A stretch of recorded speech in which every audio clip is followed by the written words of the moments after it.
So, how many of you use incognito mode because you think it makes you safer?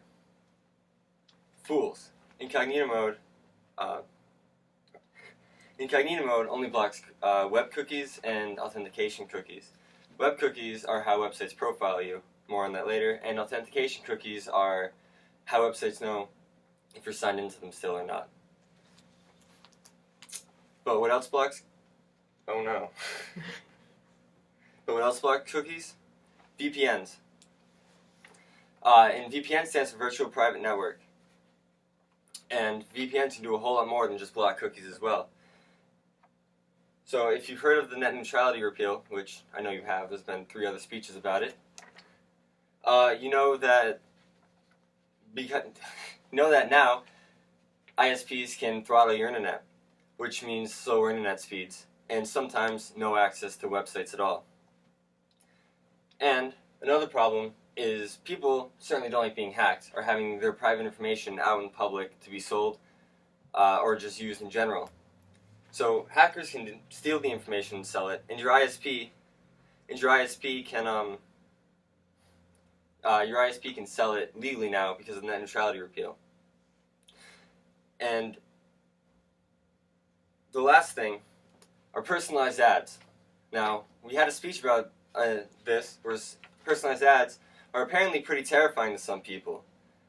So, as a computer engineer, I own a VPN, and I want all of you to be safe and own a VPN as well. However, I mainly use my VPN for watching geolocked YouTube videos, but more on that later. So, in this speech, I'm going to tell you how a VPN can protect you and why you should get a VPN to protect you from throttling, information being stolen or sold, and prevent terrifying personalized ads. So, first, what is throttling? Throttling is caused by net neutrality repeal. And throttling is the slowing down of your internet speeds or the blocking of certain websites in general.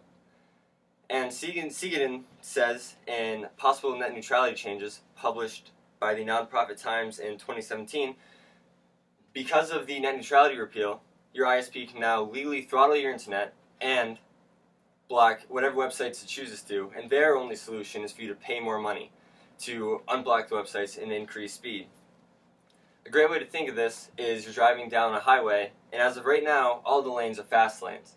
But at any moment, your ISP can turn your lane into a slow lane, and if you want to merge to the new fast lane, it's going to cost a lot more. So, secondly, your private information is no longer secure due to hackers who could get it before, and they can sell it or use it for themselves. And Burgle says in Net Neutrality Reloaded, published in 2017, your ISP or internet service provider can now legally sell your information to whoever wants to buy it.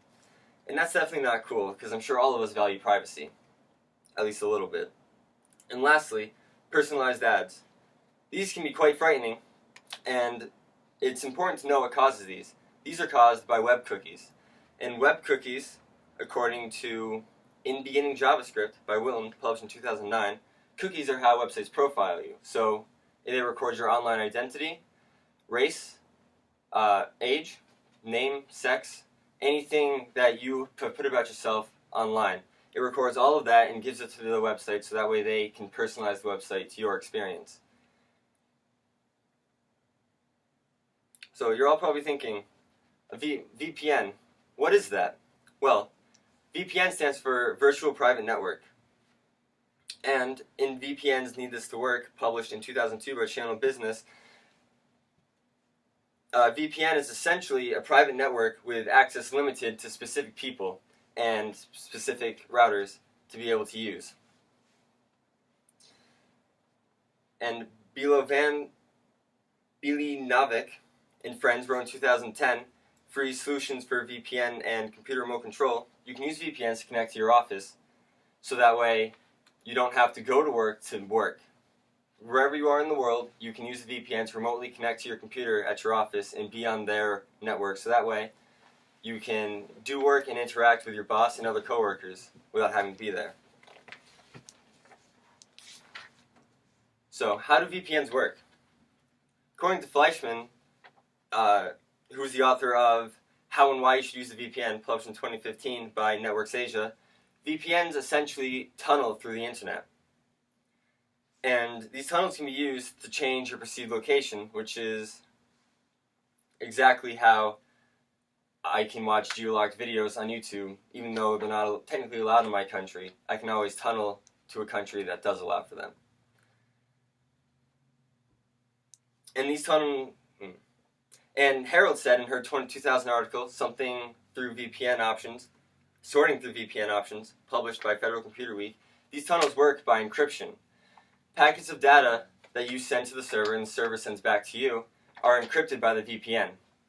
And they're only unencrypted right before it reaches your computer and right before it reaches the server. So that way no third parties nor your ISP can see what you're sending or where it's being sent to.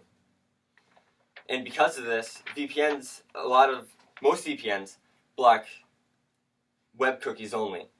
So that way you can't be profiled. But some VPNs block all cookies, which means that every website you go to that has a login and password, you are going to have to sign in yourself every time.